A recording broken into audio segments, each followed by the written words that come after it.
Bonjour à tous et bienvenue pour un nouvel épisode sur le podcast Story Travaux. Aujourd'hui, je suis ravie d'accueillir Sabrina. Merci. Salut Alexia. Merci à toi d'avoir accepté l'invitation. Ça fait longtemps qu'on avait envie de tourner cet épisode ensemble. Et Finally it happens, donc trop cool. c'est ça. Et en fait, avec Sabrina, ça remonte, hein, ça fait déjà un petit temps qu'on se connaît.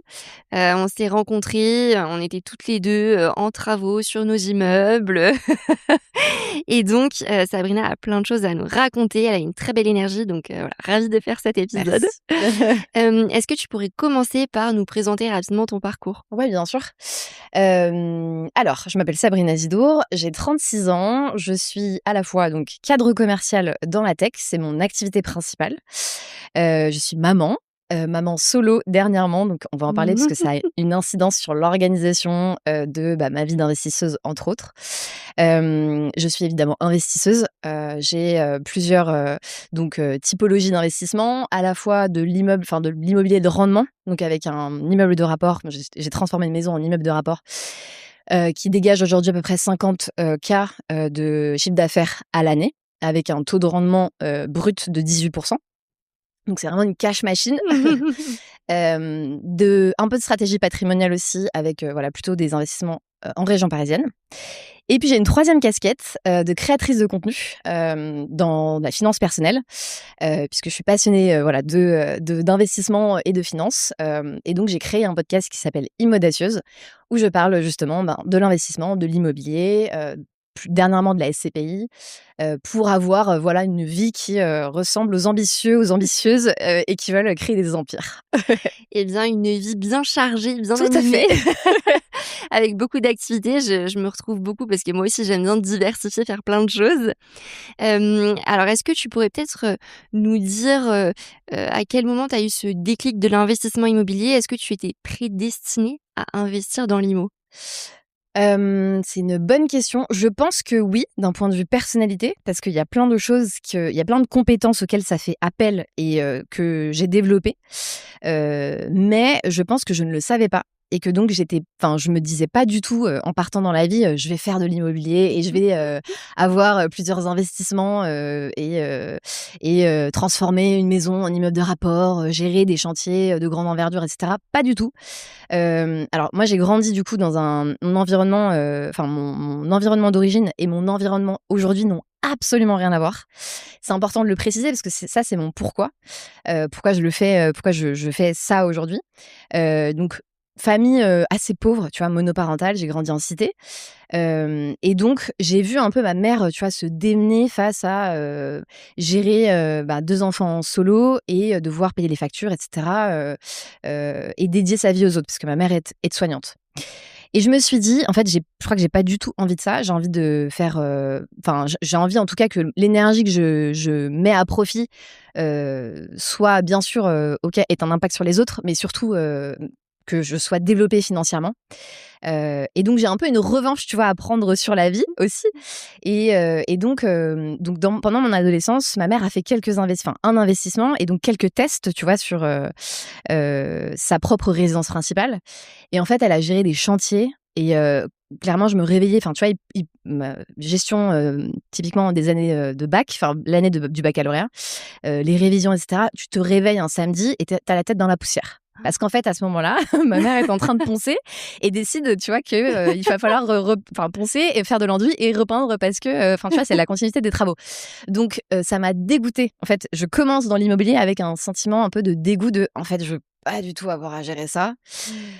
Je veux pouvoir faire en sorte que ma vie soit assez confortable, développer, tu vois, mon activité salariale, me développer dans la vie professionnellement.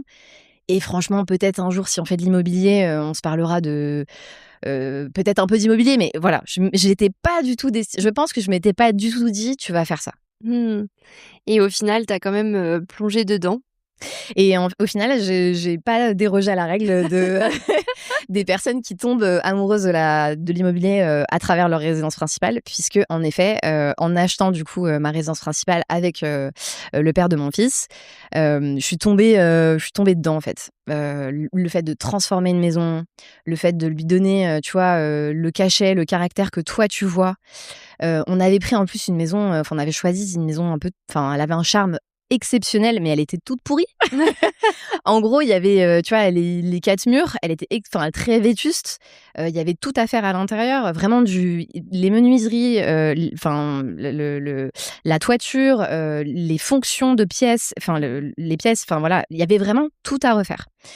Sans parler de l'isolation, on n'était même pas encore dans les normes de DPE, et cetera à ce moment-là, mais et ouais, je me suis prise d'amour pour ça. Et en fait, en voyant l'évolution, en gérant le chantier, en devenant aussi un peu plus proche, tu vois, des artisans avec qui je travaillais, je me suis dit, en fait, c'est au-delà d'être hyper enrichissant à titre personnel, parce que évidemment, tu es fier de toi, tu as transformé quelque chose. Il y a un intérêt économique assez clair, tu vois, et une vraie possibilité de scale pour le faire à plus grande échelle et sur d'autres typologies de biens que ta résidence principale. Ouais, c'est sûr, c'est vrai que la résidence principale, je pense que ça peut être, le beau début, tu vois, d'un patrimoine immobilier, parce que c'est vrai que quand on fait des travaux, on donne de la plus-value au bien. Moi, c'est vrai que c'est ça que j'adore, hein, honnêtement, avec la Ouais. rénovation, c'est le avant-après. Ouais, C'est ça qui est ouais, incroyable. ouais.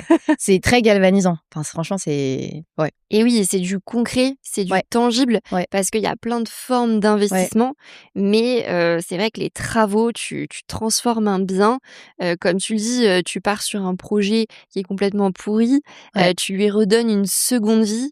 Et c'est ça que j'adore moi, c'est, redonner une seconde vie, tu vois, aux biens, et finalement leur donner une vraie valeur, parce que les travaux, c'est quand même un beau moyen, je trouve, de donner de la valeur au projet ouais, immobilier. Et donc oui, tu es partie finalement sur différentes typologies de projets, ouais. mais tu considères que c'est la maison que tu as divisée, pour en faire un immeuble de rapport qui est ton projet le plus complexe? Hem, c'est une bonne question. Heu, Projet le plus complexe techniquement, de très loin, ouais. Après, on avait fait un investissement aussi avec le père de mon fils.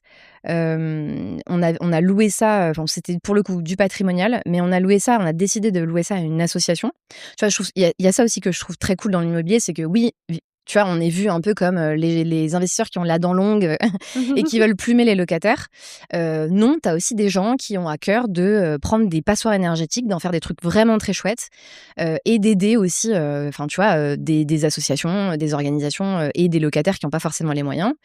Et c'était un peu l'objectif de un de ces premiers biens, du coup, avec une stratégie patrimoniale, mais on a décidé de le louer à une association qui a des locataires qui ont des troubles, psychologiques.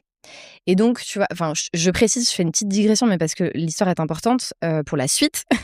Parce que j'ai commencé à avoir un peu de gestion humaine, notamment avec le syndic de copro, parce que tu avais des locataires qui étaient en crise, et qui parfois, tu vois, un monsieur qui, en fait, quand il était en crise, prenait de l'eau et pour purifier l'appartement, ouvrait tous les robinets de l'appartement, et en fait, tu avais de l'eau qui coulait dans l'escalier, on est au 2e étage, donc jusqu'au rez-de-chaussée. Et en fait, tu as des appels du coup du syndic de copro qui, en fait, il se passe un truc chez vous, c'est pas hyper clair, mais par contre, réagissez très, très vite.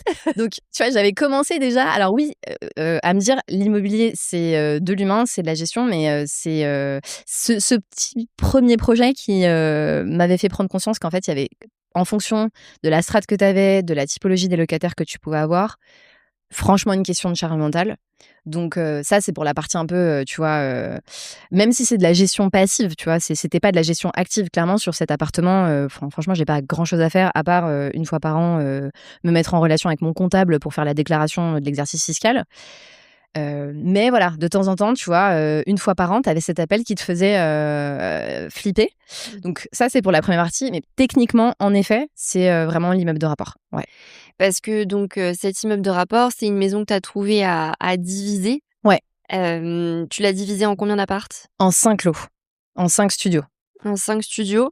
Et tous les studios sont aujourd'hui exploités en location saisonnière, ou il y en a qu'une partie? Non, 100% de l'immeuble de rapport est exploité en courte durée. En courte et moyenne durée, mais en tout cas moins de 90 jours. OK, donc moyenne durée, à des entreprises, des Alors, salariés? ouais, ça peut être du B2B et ça peut être aussi du B2C, mais B2C, profil de professionnels Ouais, qui c'est ça. viennent se déplacer pour des colloques, des chantiers, si c'est Ouais. une entreprise de BTP, etc. Ça, c'est des profils qu'on aime bien en général. Ouais, Il reste quelques mois, ça permet d'avoir un peu de stabilité. Ouais. Et alors, par rapport à cette division, quand tu as visité la maison, Ouais. tu t'es projetée assez facilement dedans pour pouvoir justement faire, des studios? Alors, c'était peut-être la 8e ou 9e, maison que je visitais. Donc, là, on repart, presque 3 ans en arrière. L'été, j'avais pris des congés, et donc, j'ai fait ça, pendant sur mes 2 semaines et quelques de congés, j'ai fait que ça. Un été, voilà, avec, les agents immobiliers plus ou moins dispo, mais, et donc, en effet, cette maison-là, c'est un plateau. Donc, en fait, en gros, tu as une coquille vide.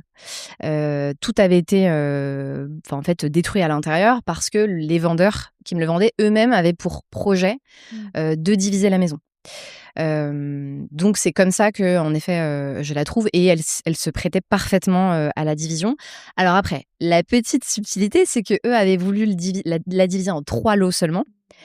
Moi, j'en ai fait 5. Donc, il y avait aussi, techniquement, est-ce que ça allait être possible ou pas? Et on va en parler, mais, il y avait ça. Et la subtilité, deuxième subtilité, c'est qu'ils me l'ont vendue. En fait, cette maison-là était déjà issue elle-même d'une précédente division. C'est-à-dire qu'eux avaient un lot, donc avec une maison et une annexe, un garage avec une surélévation. Donc en fait, ils ont divisé la maison en 2. Ils se sont conservés le garage avec la surélévation. Ils ont mis le compteur électrique de leur côté. Mmh. Évidemment, hein, je leur en veux absolument pas. J'aurais probablement fait la même chose à leur place. Ils ont bien raison, mais voilà, pour faciliter la suite pour eux, ils l'ont fait comme ça. Et moi, du coup, j'ai récupéré la maison, qui est une coquille vide, sans aucun compteur électrique. Voilà. Ah oui, donc là, petit challenge, au niveau d'Enedis. Petit, au niveau du consuel et au niveau d'Enedis, en effet. Alors raconte-nous justement par rapport à ça, c'était quoi un peu les challenges au final, Alors, les 2 challenges principaux, le 1er challenge, c'est, donc une maison d'à peu près 130 m². Heu, Comment tu fais sur, 3 niveaux, 130 m² pour extraire 5 lots qui ont à peu près du sens et de la gueule? Ça, c'est assez difficile d'un point de vue, plan, tu vois, aménagement. Être, en fonction des menuiseries, en fonction de l'exposition. Moi, j'aime bien, enfin, tu vois, je propose aux locataires ce que moi je consomme. Mmh. Moi, j'aime bien les apparts lumineux. Je vais pas te mettre dans une cage à poules, tu vois? Donc Ouais. si c'est petit, bah, comment on peut l'aménager, et cetera? Donc ça, c'était la première chose. 2e chose, enfin, au sein de l'aménagement, pareil, j'ai pris le parti, on va en parler parce qu'on va parler des travaux après, mais, tu vois, donc j'ai fait les recherches en 2023.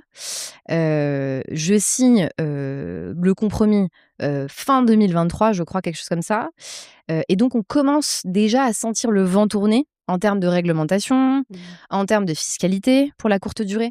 Et donc assez tôt, je pense que je fais le parti de me dire, en fait, je sais pas de quoi demain est fait, je n'ai pas de boule de cristal. Mmh. Par contre, je commence à sentir que ça sent pas bon. Enfin, je commence à percevoir que ça sent pas bon et que donc, va falloir faire des choix peut-être un peu plus coûteux, un peu plus premium, mais qui vont te pérenniser, sur la suite. Et donc, je prends voilà, le parti de faire des cuisines, vraiment, comme de la location longue durée, des belles cuisines Ixina avec un bon plan de travail, et cetera. Et donc là, pareil, c'est comment t'installes ta cuisine linéaire, de 2,30 m, 2,50 m, sur une toute petite surface parce que, bah, oui, je cible plutôt de la moyenne durée. Donc je veux qu'ils se sentent à l'aise, je veux qu'il y ait un four, je veux qu'ils puissent, voilà, vraiment, être, hyper confortable pour pas avoir des mauvaises notes. Parce que c'est toute la chaîne de valeur derrière qui suit, enfin, tu vois? Et Oui. en faisant les mauvais choix en début, tu as la répercussion à la fin et après c'est un cercle, franchement vicieux duquel tu peux pas te dépatouiller. Donc, voilà, important de bien penser à ça. Et donc voilà, cette partie aménagement, c'était le premier challenge. Deuxième challenge, la partie technique et notamment cette histoire de compteur électrique. Et là pareil, tu vois, je refais, référence à ce contexte un peu fiscal, de réglementation, et cetera. Plein d'investisseurs au début m'ont dit: «Non mais Sabrina, te prends pas la tête, tu fais un compteur général et puis, c'est bon».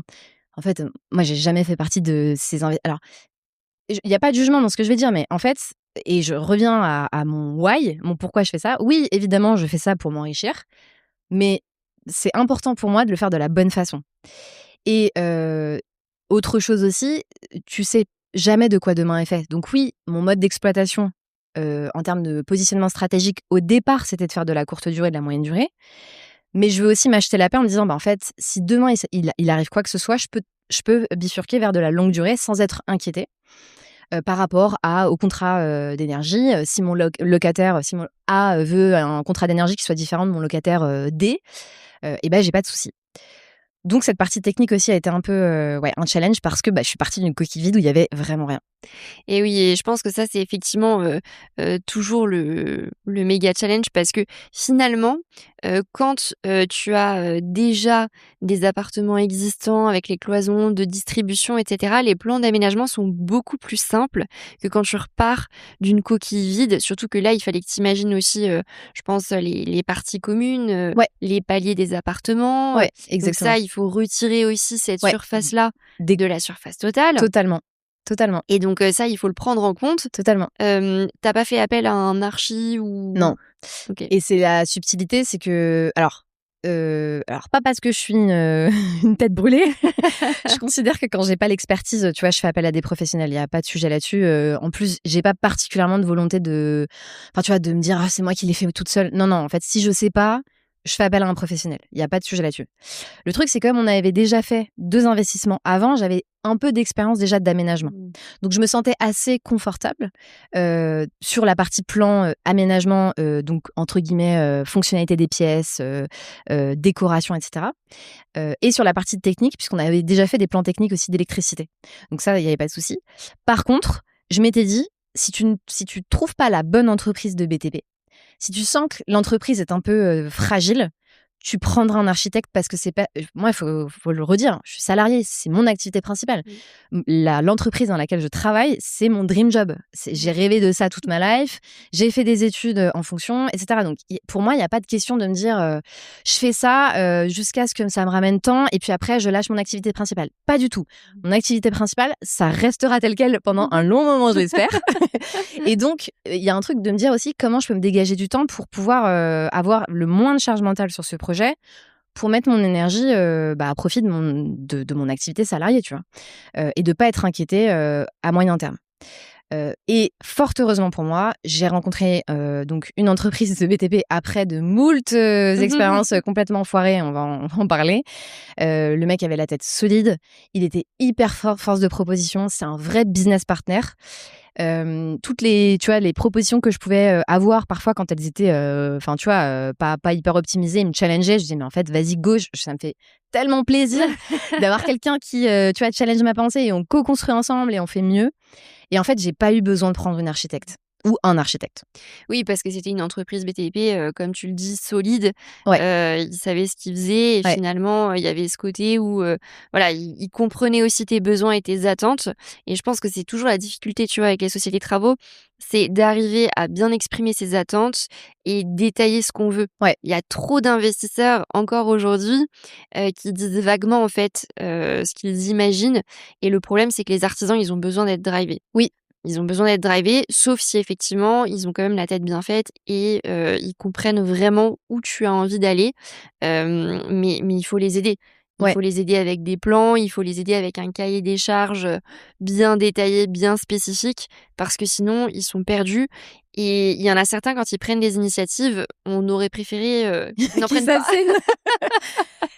C'est clair et d'ailleurs, en fait, le risque de pas venir avec un cahier des charges détaillé, c'est qu'en fait, ton devis, Mmh. alors soit gonflé et stratosphérique parce qu'en fait, le mec sent que, tu un peu enfin, tu pas solide sur tes appuis et que donc il va pouvoir, tu vois, entre guillemets, «te douiller», soit que ça parte pas dans la direction, escomptée et que, tu arrives avec un résultat qui soit pas du tout celui que tu avais en tête et Et donc oui. d'être déçu, tu vois?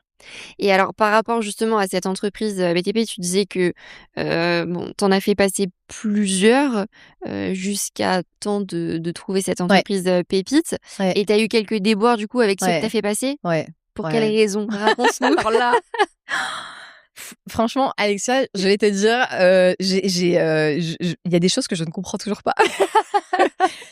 Alors, bon, je pense que si tu me suis un peu sur les réseaux, tu regardes un peu le podcast Imodacieuse, ce que je peux raconter, et cetera, tu comprends que je suis quelqu'un avec pas mal d'énergie. Je pose beaucoup de questions, je suis hyper curieuse, j'aime bien comprendre. Enfin, tu vois, pour moi, si tu ne comprends pas ce que ton artisan fait, Mais t'es mort. T'es mort, c'est pas possible, mais vraiment. Et donc, je pense que ce truc un peu naturel de poser des questions, être une femme. Et donc, ces deux points mélangés font que l'artisan en face, tu vois, s'il a beaucoup d'ego, s'il a un truc hyper classique de mascu, machin, il peut se sentir un peu challengé, mais non, je ne te challenge pas en fait. J'engage ma responsabilité, la banque, sur une opération de grande envergure. Tu vois, j'ai fait 180 000 euros de travaux. C'est presque 200 000 euros de travaux. C'est pas rien. Donc, non, oui, clairement, je vais poser des questions. Enfin, tu vois, et il faut être à l'aise avec ça. Et je pense que tu as des artisans qui sont pas à l'aise encore en 2026 avec ça. Bon, en 2024 à l'époque, mais une femme, tu vois, toute seule, je pense que ça fait un... Enfin, je sais pas ce que ça renvoie, mais... Et donc, j'ai eu des rendez-vous où, en fait, la personne se déplace, je lui ouvre la porte et il me dit « Où est monsieur ?» Et là, tu sais, je sais pas quoi répondre. Je dis, en fait, vous savez, j'ai eu votre secrétaire, je lui ai transmis le cahier des charges, on s'est parlé, je crois qu'on entend à ma voix que je suis une femme. Je sais qu'il y a pas trop de surprises. Je peux te ramener un monsieur dans la rue, mais en fait... Et bon, après, tu vois, je le dis avec un peu d'humour, donc le mec, tu vois, redescend un peu. Mais donc, cette première expérience, une deuxième expérience de quelqu'un aussi qui se déplace, il me fait le devis, etc. On échange, ça se passe super bien, il n'y a pas de sujet. Il revient parce qu'il devait en fait confirmer, d'ailleurs pour les parties communes, qu'en mettant de l'isolant, la porte d'entrée se fermait toujours, etc., qu'il n'y avait pas de souci. Et sur place, je continue, pareil, je lui montre le cahier des charges, je continue à poser des questions, etc. Et je sens, je sens un truc dans son non-verbal. Je sens que ça le gêne, mais je ne sais pas quoi. Et vraiment, ma conclusion, c'est en fait, quand tu poses trop de questions ou quand tu as l'air trop pointilleuse, ça peut faire peur à certains artisans qui ont des chantiers beaucoup plus faciles, où les gens vont moins, entre guillemets, faire chier. Et en fait, ils vont y aller.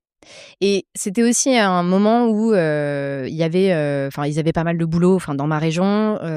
Et donc, clairement, ils avaient un peu, tu vois, ce rapport de force était pas forcément en faveur des particuliers.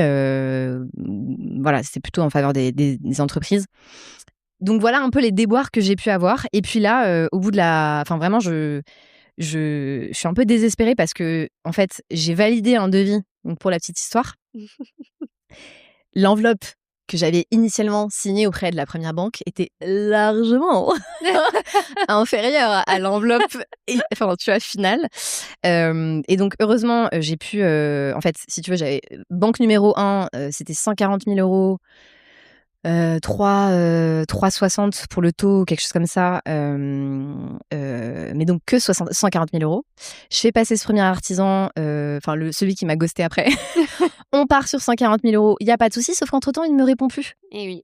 Donc je vois bien qu'il y a un problème. Heureusement, j'ai pas finalisé le dossier avec la banque. On n'est pas allé jusqu'à la signature du plan de financement, etc. Donc, je continue très très vite de faire passer d'autres artisans pour essayer d'avoir un devis final posé et voilà. Et en fait, j'en ai pas qui rentrent dans les clous. J'en ai pas à 140. Pour te donner la fourchette, j'ai 65 K minimum jusqu'à 250 000 euros. Ouais. C'est des énormes deltas, tu vois. Et on pourra même après faire un petit laïus là-dessus, faire une petite digression. Mais tu vois, quand on me propose 65 000 euros pour un projet, il y a marqué, il y a marqué neuneu. Enfin, je sais que ça va pas se passer. Probablement que, je assume de best in people, tu vois. Donc je ne vais pas dire que tu vas partir avec mon argent, mais comment tu justifies vraisemblablement 65 000 euros sur rien que ta matière première. Enfin, tu vois, c'est pas. Ah non, c'est pas logique. C'est pas possible. Et c'est vrai que tu as souvent des entreprises qui vont afficher un montant assez bas au niveau du devis juste pour te faire signer. Exactement. Ouais. Et après, te faire mettre des mises additionnelles. Exactement. Donc, je fais rapidement, j'essaie de trouver d'autres entreprises, etc. Et là, enfin, je tombe sur la perle, l'entrepreneur qui est hyper sérieux, celui dont je parlais tout à l'heure, où je sens qu'il y a un vrai fit aussi. En fait, ça se passe super bien humainement. Il est super sympa. Moi, je suis quelqu'un aussi d'assez spontané, tu vois. Je suis quelqu'un de sérieux, il n'y a pas de sujet, mais bon, on fait du business, on va bosser quelques mois ensemble. Potentiellement, on va faire quelques nocturnes, donc autant que ce soit fait dans le fun, tu vois. Et ça se passe super bien. Et donc, il me fait un devis à 160 000 euros. Donc, il y a 20 cas d'écart. Et donc là, je dois retourner très, très vite chez d'autres banques parce que, en fait, la première banque ne me finance pas à 160. En tout cas, le taux d'intérêt qu'elle me propose n'est pas super intéressant par rapport à cette addition, enfin, cette nouvelle enveloppe. Et je trouve une banque concurrente qui me finance avec un taux légèrement au-dessus. Mais en fait, sur 27 ans, donc 25 ans plus 2 ans de différé, des conditions globalement beaucoup plus avantageuses et 160 cas. Mais si tu te souviens bien, je t'ai dit qu'au début, c'était Oui. 180 et pas 160. Donc, j'ai Ouais. quand même dû, à la fin, rajouter 20 cas de ma poche. Pourquoi ? C'est simplement parce que, comme je te disais au départ, j'ai fait le choix aussi, parce que je sentais le vent tourner en termes de réglementation, etc., de partir sur des matériaux beaucoup plus premium Mmh. pour me donner la paix. Et je pense que j'ai très bien fait avec le recul. Je referais exactement la même chose parce que loi Le Meur, Et oui. voilà, et qui est passé juste après. Et donc, ça m'a pas mal, ça m'a pas mal sauvée.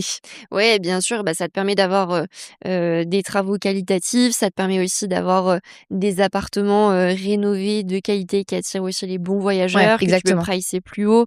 Donc tout ça, c'est un cercle vertueux et je trouve que tout ce que tu as raconté là, c'est hyper intéressant parce qu'il y a plusieurs choses, plusieurs leçons, je trouve à en tirer. Déjà le fait alors effectivement, on estime les travaux quand on fait une recherche de projet et parfois, bon, on fait des estimations un petit peu, Ouais, «au doigt mouillé» entre guillemets. ouais. On essaye de se rapprocher de la réalité, mais bon, on n'est pas forcément non plus des, On n'est pas moi, je suis pas on n'est pas technicienne, du hein. voilà, Non, on n'est pas du exactement. BTP à la Non. base et c'est vrai que pour ça, alors moi, j'ai fait pareil, les mêmes erreurs, j'ai encore plus sous-estimé, tu vois?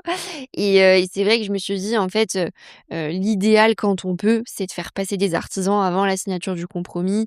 Comme Ouais, ça, au moins, tu valides, ouais, les estimations et si besoin de renégocier derrière, ouais. l'offre, il y a toujours la possibilité de. Parce que bon, une fois qu'on a signé le compromis, qu'on cherche le financement, c'est toujours un peu Ouais, plus bien sûr. touchy. Mais je l'avais fait, hein, c'est juste qu'il m'a ghostée. Ah oui, c'est vrai, Tu vois, oui. Ah, c'était je celui-là. l'avais fait, ouais, il m'a ghostée Ah, en plein dans le truc, tu vois? Et tu vois, tu parlais des leçons. Moi, les leçons que j'en tire aujourd'hui, parce que je pense que clairement le problème, c'était que je sois une femme. On va pas se mentir, tu vois? Enfin, je le sais, je l'ai expérimenté, ça fait maintenant, franchement 4 ans que je suis investisseuse. Je le vois, tu vois? Je vois quand, le père de mon fils à l'époque ou quand on investissait ensemble, s'adressait aux artisans, puis quand moi je voyais bien les différences, hein, tu vois? Il faut pas être, non plus, naïf. Je suis pas naïve. Je sais que il y a pas mal de choses, qui, en tout cas sur le principe, sont un peu à notre défaveur. Mais justement, tu vois, sur la leçon que j'en tire, c'est j'ai réussi à transformer une situation où je partais en défaveur, à mon avantage. Et je vais te donner deux trois techniques que moi j'applique, qui m'ont beaucoup servi. Heu, ça, c'est des trucs que j'ai compris après, tu vois? Au début, j'étais là: «Mais pourquoi il a l'air d'être énervé par le fait que je pose des questions?» Tu vois? Enfin, vraiment, moi, si tu me posais une question dans mon boulot, «Pourquoi tu as fait ça comme ça?» J'ai envie d'apprendre, j'ai envie de et puis tu montres, tu sais, l'intention, c'est vraiment que j'ai envie d'apprendre. C'est pas pour, je sais pas, te seconder oui, ou faire te le gendarme, contrôler. tu vois? Exactement. Tu vois, je le fais au travail, il y avait pas de Mmh. sujet. Mais ça passait pas et donc quand j'ai commencé mes entretiens avec, les artisans, après «Il est où monsieur?» Mmh. Après avoir eu la parole, je me suis dit: «OK, en fait, là, faut faire un truc. C'est pas possible». Je me suis dit: «OK, comment faire?» Bon, premièrement, du coup, maintenant, je mime systématiquement dans le code visuel. Tu vois, je viens pas, comme ça, enfin, je suis plutôt une fille, coquette comme plein de femmes, Mmh. comme toi, enfin, tu vois? En fait, pas de boucle d'oreille, pas de maquillage, enfin, pas de rouge à lèvres, pas de en fait, je reproduis les codes du masculin. OK. Donc quand je les vois, je suis habillée, normalement, hein, je suis pas mais je suis sur leur terrain. Je veux que le biais créé, ce soit pas: «Ah OK, c'est une femme et c'est une femme». Je veux pas qu'ils restent là-dessus. Non, je veux que le biais créé soit: j'ai affaire à une investisseuse sérieuse qui sait ce qu'elle raconte, elle a préparé un cahier des charges, elle connaît les plans techniques, elle sait ce qu'elle va me demander et donc on peut pas trop je vais pas trop pouvoir lui faire à l'envers. Ça, c'est le premier truc. La deuxième technique, c'est, le fait de différer l'autorité. Enfin, c'est un truc un peu bizarre ce que je vais, partager, mais moi, je m'invente une structure familiale. Très clairement. Je vais te le dire, je m'invente une structure familiale. C'est-à-dire que j'investis solo, je vais systématiquement dire: «Je vais voir ça avec, mon conjoint. Je vais voir ça avec, mon mari». Même si aujourd'hui je suis solo, hein. Ouais. Je referai exactement la même enfin, je dirais exactement ces mots-là. «Oui, oui, pas de souci, mais on valide ça avec, mon associé. Je valide ça avec, En fait, ça te permet 2 choses. Ça te permet à la fois de jouer le good cop quand tu dois, quand la relation, le rapport de force, il y a un rapport de force et que voilà, tu vas avoir des tensions à un moment donné, ça te permet de sauvegarder la relation et de différer cette autorité à une tierce personne qui n'est pas toi. Mmh. Et donc, voilà. Et ça t'achète, ça te permet d'avoir un autre truc, ça t'achète du temps. Et le temps, en égo, c'est super important. Oui, j'ai bien, on valide les plans techniques, mais sur la partie financière, j'ai besoin de voir avec mon associé. Et là, tu t'assures qu'en fait, dès le départ, tu as les meilleures propositions. Mmh. Hem, voilà, c'est les 2 choses, tu vois, qu'aujourd'hui je fais systématiquement et en fait, ça marche hyper bien. Et c'est fou parce que tu vois, alors, c'est marrant parce que c'est des choses que j'ai plus ou moins appliquées aussi, tu vois? Notamment la deuxième. C'est vrai que moi de mon côté, j'ai un peu du mal à prendre des décisions là, tout de suite, en fait, sur le moment, sur l'instant. J'ai toujours besoin d'avoir un petit temps de réflexion, de vérifier, d'avoir le temps de challenger Ouais, aussi, tu exactement, vois? exactement. Et c'est pour ça que finalement j'ai aussi appliqué ce truc-là. Même quand, tu vois, sur le chantier, les artisans, ils m'appelaient, ils avaient besoin d'une décision rapide, je leur disais: «Écoutez, je reviens vers vous, Ouais, j'ai besoin juste, donnez-moi juste 1 ou 2 heures ouais, que je vérifie 2 3 choses et je reviens vers vous». Parce qu'en fait, le fait de temporiser, ouais, ça te permet d'éviter de prendre des décisions à chaud qui seront peut-être pas forcément totalement, les meilleures. totalement et puis, il y a un autre truc aussi, en tant que femme, enfin, c'est un truc que je remarque, je veux pas généraliser, mais il y a quand même un truc alors, une espèce d'aversion au conflit, en tout cas d'avoir du mal à être frontale. Alors moi, c'est pas du tout mon cas parce que c'est pas dans mon caractère, mais je le vois vraiment autour de moi et donc, tu vois, un conseil, les femmes de mon audience, par exemple: «Bah, comment tu as fait ça?» ou «Moi, je galère avec cet artisan et j'ai du mal à lui dire non, et j'ai l'impression qu'il me force la main» ou je ne veux pas et je sais pas comment le lui dire». Bah, tu vois, cette technique de différer l'autorité en intégrant une tierce personne, ça permet aussi de pas avoir à gérer l'aspect frontal, Mmh. de la relation qui peut parfois faire peur, tu vois? Ouais, tout à fait et en fait, tu délègues finalement, Ouais. la prise de décision et ça veut pas forcément dire que, en fait, on veut pas, assumer, devant l'artisan ou quoi que ce soit. C'est Non, juste qu'en fait, l'idée, c'est aussi de se dire, on vient parfois de mondes différents. Donc les codes sociaux, effectivement, ils sont pas tout à ouais, fait les mêmes et nous, notre objectif, c'est de faire en sorte que le chantier, il se passe bien, ouais, il se déroule comme on a exactement, envie et exactement, d'emmener les artisans exactement, là où on le souhaite. exactement, exactement. Donc il faut surtout garder ça à l'esprit et après il faut se dire aussi que bien sûr qu'on a envie que les choses changent, mais parfois selon les personnes qu'on a en face, voilà, on peut pas non plus changer quelqu'un comme ça du tout au tout. Donc on essaie de s'adapter et je sais pas comment tu l'as perçu justement par rapport, à cet entrepreneur avec qui tu t'entendais bien, mais je trouve que quand on a un bon relationnel, le côté curiosité, on a plus d'aisance finalement à le mettre, tu vois, en Ouais, pratique, ouais, à poser des questions, à apprendre et parfois je trouve que c'est aussi un côté où finalement tu façonnes un peu l'artisan et au début, il est sur la réserve et puis finalement, petit à petit, il aime bien, te ouais, raconter des choses et ouais. t'expliquer. Totalement. Totalement. Tu lui donnes aussi une crédibilité et Mmh. tu le valorises. C'est une forme de valorisation aussi. Et c'est ce qui s'est passé, tu vois? Il aimait trop, quand nous, on avait des rendez-vous de chantier tous les samedis. Tous les samedis, mes week-ends pendant à peu près 6 mois, c'était ça, tu vois? Enfin, mon samedi du coup, mais comme je bossais après sur les plans, les choix, tu vois, à la fin, des finitions, le carrelage et cetera. C'était quand même pas mal, voilà, mes week-ends ont été mobilisés quand même pas mal pendant 6 mois. Et je sais que, tu vois, pendant, 1 heure, le matin, quand on faisait le tour du chantier, machin, avec, nos cafés, parce que je lui ramenais le petit café. Enfin, tu vois, il y a un truc un peu aussi où tu leur montres, pas du respect, mais moi, je les valorise vachement. Enfin, tu vois, c'est un les métiers du BTP, j'ai énormément de respect pour ce qu'ils font. Enfin, tu vois, être à 4 pattes, quand t'es carreleur, tout le temps, tes genoux, ils douillent. Quand t'es peintre, quand tu dois poncer, en fait, tes voies respiratoires, elles sont impactées. Moi, j'ai vraiment beaucoup de respect pour ce qu'ils font, mais profondément, tu vois? Je le vois pas comme, il y a un rapport de force et moi, je suis l'investisseuse et je vais ramener l'argent sur la table et vous, vous exécutez. Non, moi, je cherche pas des exécutants, je cherche des business partners. Je cherche des gens qui, vont, emmener le projet, qui vont faire en sorte que ça va être, 10x par rapport à ma vision, tu vois? Mmh. Et donc, quand j'arrivais, il adorait ça. Il adorait, Mmh. tu sais, il m'apprenait, tu vois? Ouais, c'est Et ça. ça faisait presque un truc de mentor un peu, tu Oui, vois? je suis d'accord. De mentorer, Mmh. et en fait, même moi, je trouve ça hyper, hyper utile, en fait.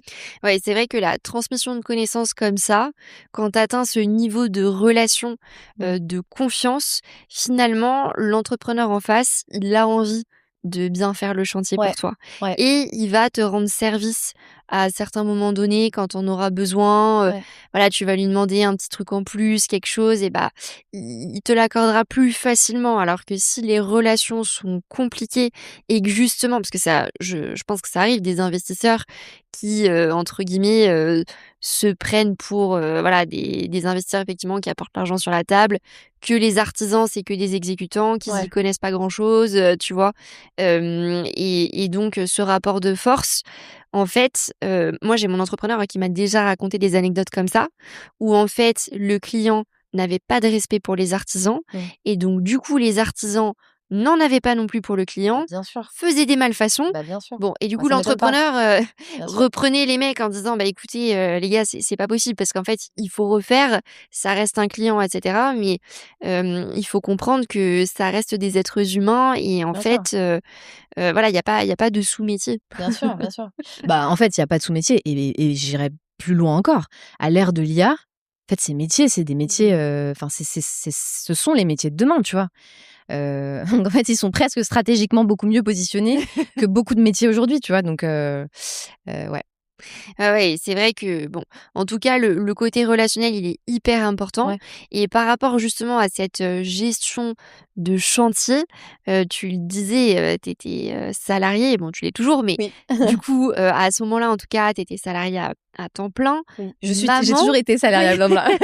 Et et maman, ouais, et aussi. maman avec, un petit bout de chou. Ouais, Donc comment tu arrivais justement à tout gérer de front? ouais, C'était quoi ta méthode pour rester organisée et pas crouler, ouais. sous le travail? Alors, il y a plusieurs choses. Je pense qu'il y a 3 choses, importantes. 1, c'est le supporting system, surtout quand tu as des enfants. Moi, je n'aurais rien fait sans mon entourage. Je n'aurais rien fait sans ma mère qui vient garder mon petit. Je n'aurais rien fait sans, tu vois, les moments où ça se passait où j'avais des doutes, où je rentrais en pleurant, mais vraiment, je faisais la route en voiture, le week-end, bah, le samedi, enfin, donc samedi matin, chantier, enfin réunion de chantier. On débriefe toute la matinée. En fonction de si ça s'était plutôt enfin, s'il y avait des problèmes ou pas, bah, je rentrais plus ou moins tard le samedi, tu vois? Et voilà, il pouvait se passer, il y avait des moments où j'avais des doutes, tu vois? Où je rentrais, j'ai investi dans mon immeuble dans le centre de la France, donc tu vois, à peu près à 2 heures, de mon domicile. Et en fait, je rentrais en pleurant et sans un entourage aussi qui te redonne confiance, qui dit: «Tu peux y arriver, en fait, Sabrina, tu as fait plein de trucs beaucoup plus complexes. Regarde ce que tu fais au quotidien», et en fait, qui te redonne de la force, bah, tu peux pas y arriver. Ça, déjà, enfin, faut moi, je suis hyper, assez intransigeante sur tu vois, je me suis fait tout seul, je me suis faite toute seule. En fait, c'est pas vrai. Moi, je me suis pas faite toute seule.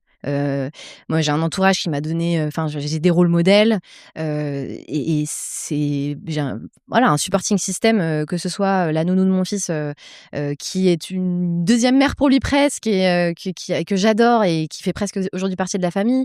Mon entourage, enfin voilà, les grands-parents, le papa du petit, enfin voilà, i un supporting system solide, qui est là pour toi. Sans ça, déjà, je trouve que c'est beaucoup plus compliqué de se lancer.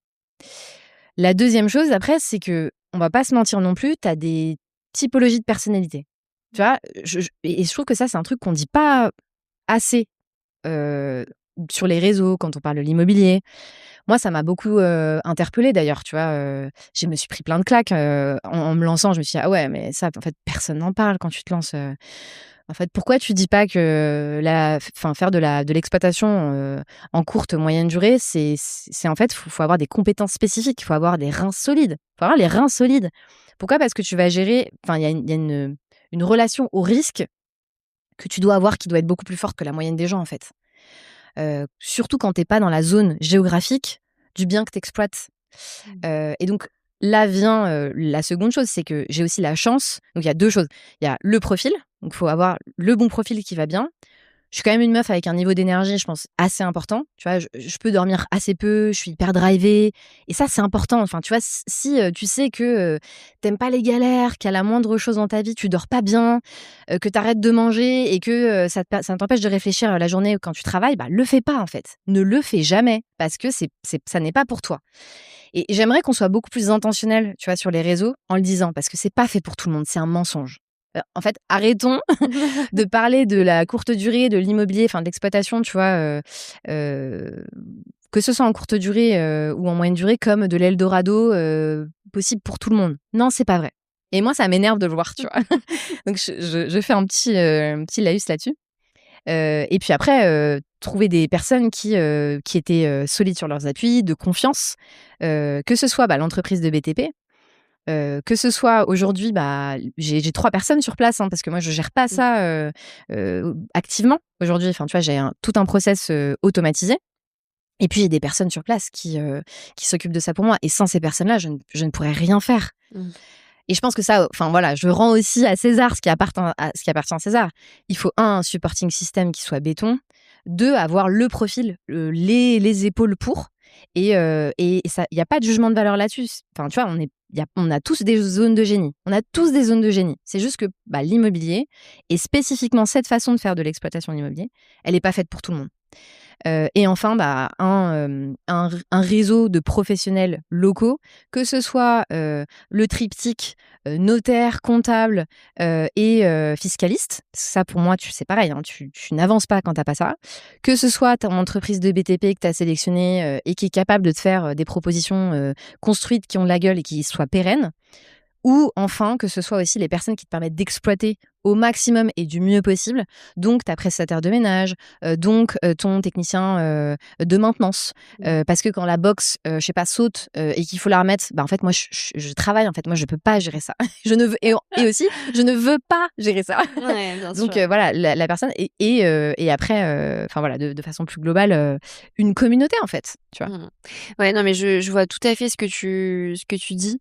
Honnêtement, je pense que l'entourage, il est hyper important et c'est pour ça que, de manière générale, que ce soit l'entourage proche ou même l'entourage, tu vois, s'entourer d'autres investisseurs, de Ouais, rencontrer, ouais, d'autres gens qui sont dans la même situation, ça aide tellement parce que nous, c'est ouais, pareil, quand on a vécu nos galères travaux, le fait de pouvoir en parler à d'autres gens, c'était important pour nous. bien De sûr. se dire qu'on n'était pas seuls Ouais, à galérer, ouais, même si évidemment, chacun a des galères différentes, on est ouais, d'accord, mais le fait de te dire: «Je suis pas tout seul à vivre des obstacles», ouais, parce que c'est vrai que c'est dans ces moments-là quand, tu disais tu rentrais du chantier, en pleurant, ouais, c'est ces moments de down où tu as ouais, l'impression que tu es seul sur ouais, terre ouais, à vivre ce que tu vis, bien sûr. alors que pas du tout, c'est pas le cas et donc ouais, l'entourage, hyper important, les prestataires, à qui tu peux faire confiance, c'est hyper important aussi.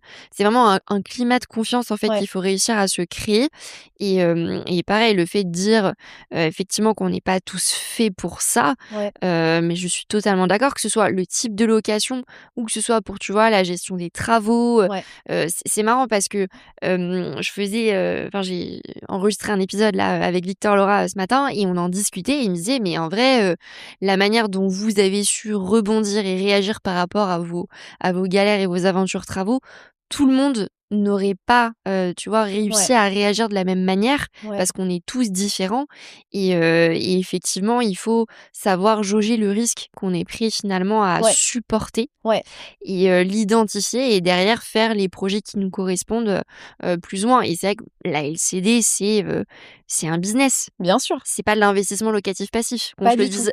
pas du tout, pas du tout. C'est une mini exploitation hôtelière, hein, en fait, Ouais, qu'on se le dise, tu vois. c'est ça. Moi, je dégage aujourd'hui 50 000 € par an. J'ai un taux de remplissage de mes appartements qui est à peu près de 80%. Mais du coup, tu vois, tout ça, faut suivre. Tu as la partie stats, analytique. Enfin, tu gères un business. Enfin, tu vois, tu as des chiffres. Moi, pareil, j'ai engagé aussi dans mon plan de financement mes partenaires bancaires pour qu'ils me fassent confiance pour les autres opérations. Faut que ce que j'ai dit que j'allais faire se vérifie dans les faits, tu vois. Donc, c'est voilà, une continuité, en effet, d'efforts sur toute la chaîne de valeur. À la fois bien trouver le bon bien qui permettra de faire ce que tu veux.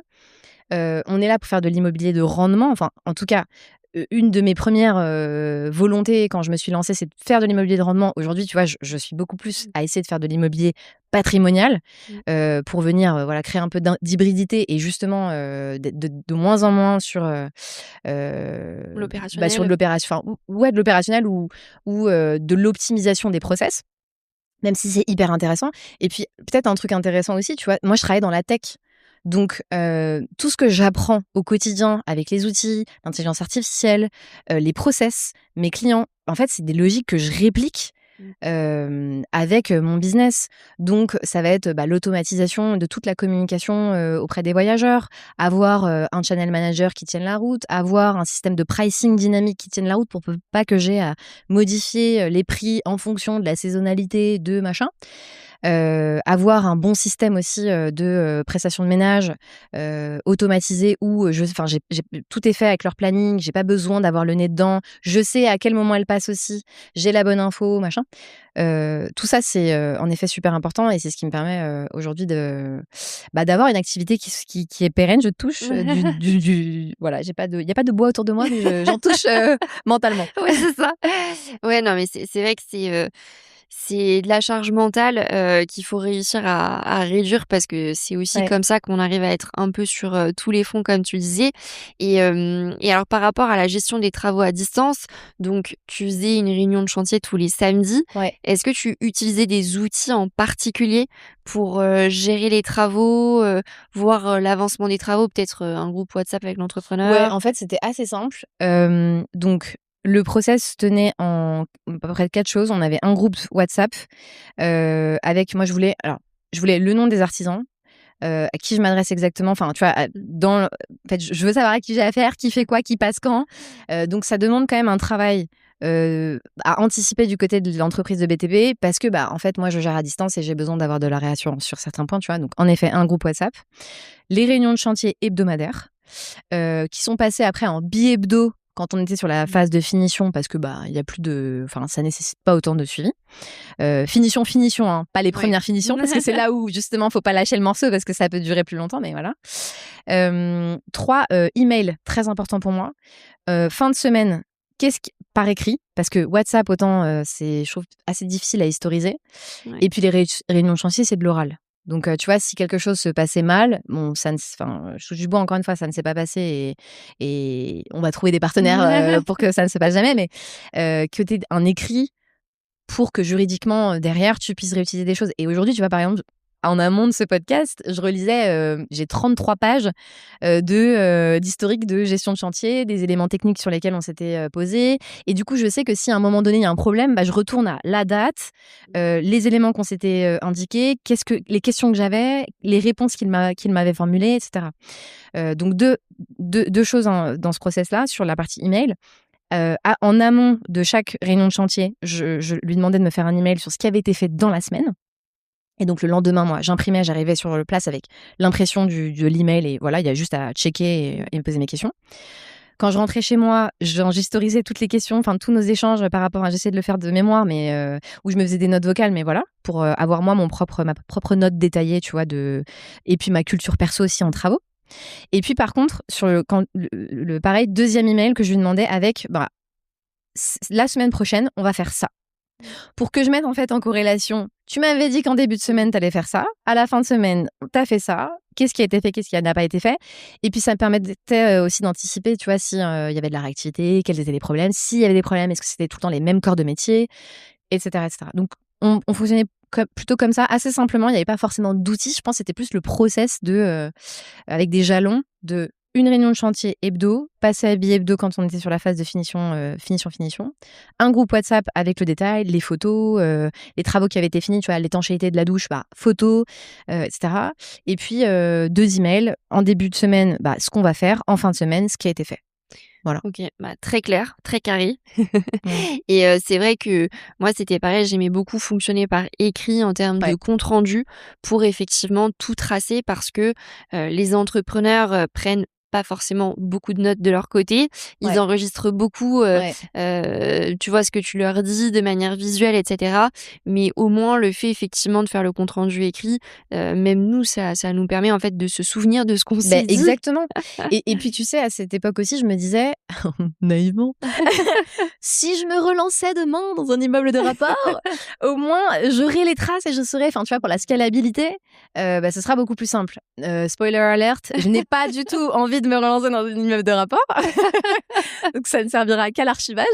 Mais voilà, tu vois, pour les personnes qui potentiellement sont passionnées ou qui n'ont pas, enfin, tu vois, qui font de l'investissement leur activité principale, je Oui. trouve que c'est quand même cool aussi. Ouais, c'est hyper utile, très clairement qu'on se le dise et en plus aujourd'hui tu as des outils. Moi je me suis dit: «Tu vois le prochain chantier, mais j'achète Claude», tu vois? Le non mais clairement, l'outil qui te permet d'enregistrer toutes Ouais, les conversations, ouais, qui te fait des rapports, bien sûr, derrière, mais le gain de temps bien énorme sûr. parce que moi je passais beaucoup de temps sur, enfin je passais quand même du temps sur les comptes rendus de chantier parce que, Mmh. j'allais quand même dans le détail. Je voulais que ce soit carré, Ouais, synthétique et ouais. clair et donc ça te prend quand même, un petit Ouais, peu bien de sûr. temps. Bah, c'est clair qu'aujourd'hui, avec l'avènement des outils autour de l'intelligence artificielle, ce qui n'était pas forcément le cas au moment Mmh. où, enfin, c'était vraiment le tout début, donc il y avait pas, c'était pas aussi développé, tu vois. Ouais, je le referais, c'est Bah, c'est sûr, sûr. 10 fois. Gain de temps Y a- énorme, quoi. Ouais, c'est clair. Et alors, par rapport au challenge travaux, parce que bon, Ouais, l'entreprise BTP était bien, OK, ouais, mais on est quand même sur de l'ancien et même si ouais. tu repartais de plateau, j'imagine qu'il y a eu quelques petits challenges? Ouais, alors comme je disais, mon principal challenge, c'était l'électricité. Mmh. Et donc ça, tu vois, sur le plus gros challenge que j'ai rencontré, je peux t'en parler, c'est alors 2 challenges d'ailleurs. Mais le premier parce qu'il mettait à risque la location rapide. Et alors bon, j'avais négocié un différé de 2 ans avec la banque, mais justement, en fait, je voulais le moins possible manger sur ce différé pour avoir le plus de trésorerie possible. Et donc il était urgent pour moi de mettre en location le plus rapidement possible et d'avoir, tu vois, d'essayer de réduire ce délai un peu, entre guillemets «incompressible» de travaux. Et donc l'électricité, ça a été vraiment le gros caillou dans la chaussure parce que, du coup, j'avais pas forcément bien anticipé les délais d'Enedis. Et puis, le fait qu'il soit aussi pointilleux, bah, alors moi je partais de zéro donc j'ai dit, hein, c'était une installation électrique, Mmh. from scratch à refaire vraiment de zéro. Donc le petit papier jaune, c'est pareil, à demander au consuel. Toute la partie administrative, ça a été, vraiment la partie la plus lourde. Heureusement, encore une fois, que l'entreprise de BTP était là, donc elle a géré pas mal de choses. Mais, en fait, je pense que j'avais pas assez anticipé les délais et donc ça a mis à risque, enfin, tu vois, sur un des appartements, on a eu 2 mois de retard sur la mise en Mmh. location parce que, le consuel a dû repasser. Et donc et pareil, Enedis, enfin, tu vois, c'est toute la chaîne, qui est impactée. Enedis a dû repasser une deuxième fois et donc ouais, du coup, juste, bien anticiper cette partie-là. Et tu Et penses qu'il faut prévoir combien de temps à peu en près? en fait, ce que j'aurais dû faire mais il y avait tellement de choses à prévoir, enfin, tu vois, il y a tout le process à poser, à cadrer au départ. Mmh mh.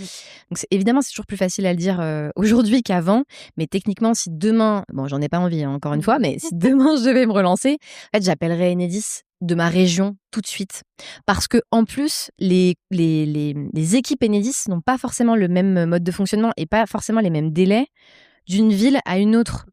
Et donc c'est pas parce que, dans ta ville de résidence, tu as eu que 2 mois, ce qui était le cas dans ma ville, dans ma résidence principale, tu vois? Donc je m'étais dit: «Oui, bah, il y a pas de sujet». Mmh. Bah, en fait non, ça s'est pas vérifié, dans la ville où j'avais investi pour cette exploitation-là. Et puis la deuxième chose, c'est aussi de bien vérifier, le en façade, tu vois? Nous, on avait un coffrage avec, ce qui était prévu pour, Enedis. Mais typiquement, il y avait que 5 compteurs. Moi, j'ai 5 apparts, mais si tu sais Et oui, tu sais où je veux en venir. je sais très bien. Bah, on n'avait pas forcément prévu le compteur des communs Et oui. et forcément, quand tu prévois pas le compteur des communs, et ce que je ne savais pas à l'époque, mais c'est tout le coffret qu'il faut revoir. On peut pas juste plugger une petite unité, dans le coffret d'origine, tu vois? C'est pas si simple que ça. En plus. En plus, ouais. Donc ouais, j'aurais potentiellement, mieux anticipé, le temps administratif, pour la partie électrique. Et oui, c'est vrai que Enedis, c'est un vrai sujet. Ouais, Souvent, c'est ce qui revient le plus au niveau des divisions parce qu'il y a un coût, parce qu'il y a des délais dans tous les sens ouais, et qu'il faut savoir, voilà, largement, anticiper pour pas se retrouver dans une situation où, effectivement, bah, voilà, tu perds du temps et donc de l'argent. ouais. Et c'est vrai que moi, j'ai pas encore été, confrontée, tu vois, à Enedis, parce que, j'ai pas encore fait de division et j'ai Ouais. toujours acheté en fait, il y avait déjà tous les compteurs électriques, qui étaient Tant prévus. mieux! Mais voilà, comme on dit en immobilier, il y a toujours le côté, anticipation Ouais. qui est important et qu'il faut pas négliger. Et après, tu vois, c'est marrant parce qu'on se dit toujours: «Bon, on veut louer vite, on veut faire les travaux rapidement une fois qu'on a signé l'acte et cetera». On veut tout anticiper et d'un autre côté, il faut aussi savoir prendre le temps au bon moment, je trouve, de sélectionner les bons entrepreneurs, parce que finalement, c'est ce qui t'est arrivé aussi avec Mmh. ton histoire, c'est que ça t'a pris un peu plus de temps que prévu, Ouais, mais tu as eu la bonne entreprise BTP. ouais, Finalement, le financement qui suivait pas, ça a été une bonne chose parce que tu as trouvé une banque qui te ouais, suivait, sur une durée plus longue et ouais, cetera et donc parfois, on veut se précipiter, ouais, mais prendre le temps pour, ouais, bien faire totalement, les étapes et bien s'entourer, c'est totalement. une bonne chose aussi. Ah mais c'est exactement ce que tu dis. En fait, quand j'ai signé, du coup, chez le notaire, quand j'ai eu les clés de la maison, je n'avais toujours pas encore signé le devis Mmh. définitif avec l'artisan.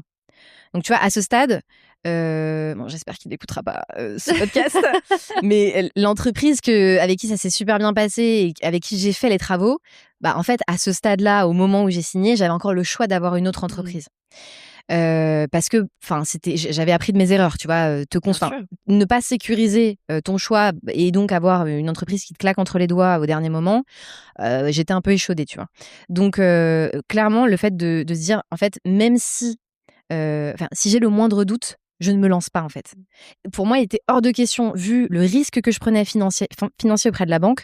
Alors, ça peut paraître dérisoire avec le recul aujourd'hui, parce que, bah, en fait, une fois que t'as fait la petite marche, bah, tu veux la deuxième marche, qui Oui, est bien encore sûr. un peu plus grande et encore plus loin. Mais tu vois, donc aujourd'hui, me dire que j'investis, enfin, tu vois, plus de 200 000 euros au global sur un projet de division, etc., il n'y a pas de sujet. Mais à l'époque, c'était quand même un gros morceau pour moi. Ce qu'il faut savoir, c'est que 180 000 euros, c'est l'enveloppe de travaux totale, mais c'est presque le double de la valeur, enfin de l'achat de la maison. Et c'est ce qui est très classique en immobilier de rendement. Tu vois, tu vas aussi chercher un prix au mètre carré très très bas pour créer de la valeur en divisant, donc en agrandissant l'exploitation, en extrayant plusieurs lots. Mais donc à ce moment-là, je m'étais dit, en fait, vu la technicité que c'est une hérésie de se précipiter. Donc en fait, Mmh. si tu ne le sens pas, Sabrina, tu n'y vas pas. Ouais. Et j'étais prête à ne pas suivre, à attendre, à n'avoir personne sur le chantier pendant 3, 4, 5 mois après, hein.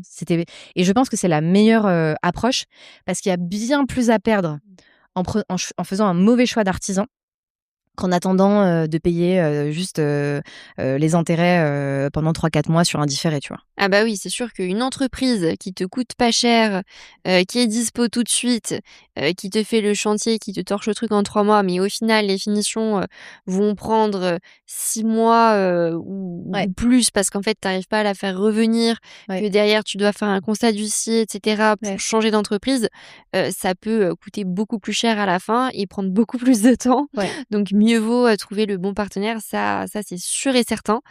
Bah, écoute, hyper intéressant. Merci beaucoup Sabrina pour, tout ce que tu nous as partagé avec plaisir. aujourd'hui, toutes ces astuces, cette, méthodologie, cette manière, que tu as eu de jongler entre tes différentes casquettes. Hem, je Pour le mot de la fin, je sais que toi aussi effectivement tu en as parlé, tu as un podcast, et tu as interviewé déjà, différents invités. Est-ce qu'il y a, peut-être, 1 ou 2 éléments qui t'ont particulièrement marqué, que tu aurais appris sur, l'investissement immobilier à travers ton podcast? Alors, le fait d'avoir un podcast, sur, la finance personnelle, l'investissement et l'entrepreneuriat de façon plus générale, parce qu'il y a aussi une thématique, enfin, tu vois, l'exploitation, en courte et moyenne durée comme on l'a fait, c'est une forme d'entrepreneuriat C'est aussi, sûr. tu vois? Et donc le fait d'avoir, développé ce réseau, d'être au contact de ces gens, en fait, ça m'a fait vraiment sortir des schémas mentaux que tu peux avoir en disant: «Ah ouais, il y a vraiment d'autres façons de faire». Et tu vois, il y a un truc sur lequel je suis quand même pas mal revenue, c'est, avant, j'avais beaucoup de mal à me voir avec un associé, un ou une associée. Enfin, je suis très, très risque averse, tu vois? Je préfère, en fait, ne pas lancer plutôt que de me lancer avec quelqu'un et ça se passerait potentiellement mal et cetera. Et puis je me disais, pour moi, alors je le voyais comme ça, hein, c'est plus intéressant d'avoir 100 d'un gâteau, même s'il est petit, que 10 d'un plus gros gâteau. Et en fait, aujourd'hui, je reviens totalement dessus parce que en fait, à plusieurs, tu vas plus loin, tu vas plus en fait, tout seul, tu vas plus vite, oui, tu as pas de personne à consulter, et cetera, mais à plusieurs, tu vas beaucoup plus loin. Et donc je trouve qu'en termes de stratégie, c'est bien de commencer seul pour faire tes armes, de construire, une espèce de confiance aussi et donc une légitimité parce que tu as déjà fait, preuve par l'exemple. Et puis après, avec le réseau que tu commences à te créer, de te lancer avec d'autres personnes. Donc clairement, ça m'a fait gagner presque 10 ans, je pense, le fait d'avoir un podcast et de parler à autant de gens, aussi de milieux parfois hyper privilégiés, tu vois? Je me dis en fait il y a d'autres façons de faire, ça c'est la première chose. Et puis il y a aussi un rapport au risque qui est hyper intéressant. Les gens, très privilégiés, très fortunés ont aussi ce rapport au risque, qui est assez spécial de justement voir ça un peu comme un jeu, tu vois? De pas trop alors être sérieux dans la démarche, enfin tu vas comprendre peut-être tu comprendrais ce que je veux dire, mais pas comme un jeu, on prend tout, à la légère et on se enfin tu vois, on se pose pas de questions. Non, non, un jeu dans le sens, en fait ça n'est que des chiffres. Tout ça, ça n'est que des chiffres. C'est l'intention, elle doit être sérieuse. Mais la façon de le faire, elle doit être aussi avec, une certaine forme de légèreté, tu vois? En fait, ce qui compte, oui, bien sûr, c'est, l'arrivée, mais en fait, le chemin compte presque plus que l'arrivée et moi, c'est vraiment ça, tu vois? Aujourd'hui, avec mes expérimentations, avec le podcast, avec, la création d'une audience. Aujourd'hui, j'ai, bah, tu vois, cross plateforme, peut-être une audience de 4 000 personnes, c'est assez peu, tu vois? Ça fait 1 an et demi que je le fais, et 1 an de façon un peu plus sérieuse. Mais c'est ça, c'est de me dire, en fait, le chemin, compte beaucoup plus parce que ça se transforme. Ce chemin, il transforme qui tu es et on en revient un peu à l'histoire d'origine pour boucler la boucle. C'est aussi ma façon de prendre un peu la revanche sur la vie, de reprendre le contrôle et de m'acheter une certaine forme de sérénité et de liberté. Tu vois, aujourd'hui, je me sens hyper libre. Mmh. Je me sens libre parce que ma vie, je la mène vraiment, selon les règles que je me fixe, moi. Et aussi, c'est hyper vertueux de te dire qu'en ayant ce mindset-là, d'envie de grandir, d'envie d'être, de faire mieux, et vraiment d'être profondément une meilleure personne, que tu l'étais avant, bah, en fait, tu rencontres des gens qui te ressemblent. Et tu m'aurais dit ça il y a quelques années, je t'aurais pas cru du tout, mais mon cercle social aujourd'hui, il a vraiment rien à voir, avec, celui avant, que je me sois lancée. Et donc c'est ça que je retiens, c'est, l'action. Ça permet d'avoir de la clarté, ça permet de faire le tri dans la vie dans les gens que tu veux avoir autour de toi, dans la vie que tu veux mener. Et moi, je veux une vie extraordinaire. Et du coup, j'ai des gens autour de moi qui sont extraordinaires. Voilà. J'adore. J'adore, c'est un très beau, mot de la fin et je te rejoins tellement sur le fait que, c'est le chemin qui compte, en fait. Ouais. Il y en a beaucoup qui se fixent des objectifs, tu vois?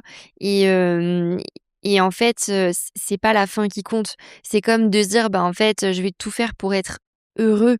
Mmh. Si j'ai tant sur mon compte en banque, je vais être heureux. Si j'ai tant de patrimoine, c'est ça qui va faire mon bonheur».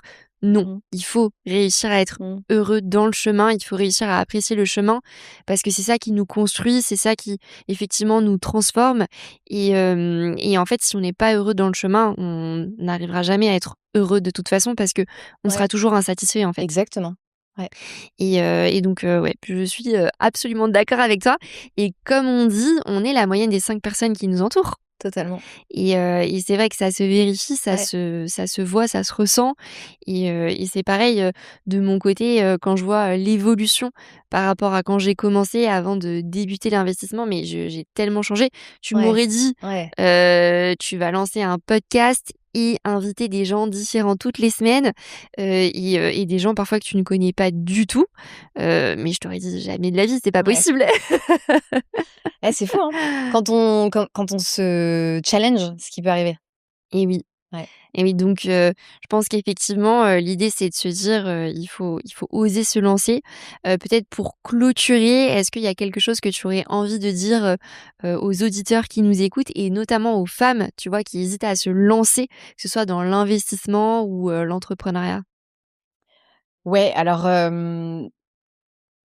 je vais finir sur un truc un peu philosophique. Alors pas militant, mais vraiment philosophique, philosophie de vie. Tu vois? Et je partageais un peu de mon histoire personnelle, mais je suis devenue maman solo il y a pas très longtemps et moi j'ai grandi dans un contexte monoparental aussi avec, une maman, tu vois? Et donc, reprendre le contrôle de ses finances, personnelles en passant enfin via l'investissement, alors, dans l'immobilier ou autre, hein, c'est une forme, aussi de féminisme et je vois beaucoup autour de moi des femmes qui ont envie de se lancer, mais qui n'osent pas parce qu'en fait, elles sont avec un partenaire qui, et puis elles peut-être elles projettent de se dire en fait, «Bah, qu'est-ce qu'il va dire si je me lance toute seule?» mais qui ont profondément envie de se lancer toute seule. Faites-le. Enfin vraiment, faites-le, c'est important. On vit dans un monde où, bah, en fait, on ne sait pas malheureusement de quoi demain est fait. Et c'est important de se sécuriser et ça donne beaucoup de confiance. On a parlé du chemin, mais le chemin, ça transforme vraiment.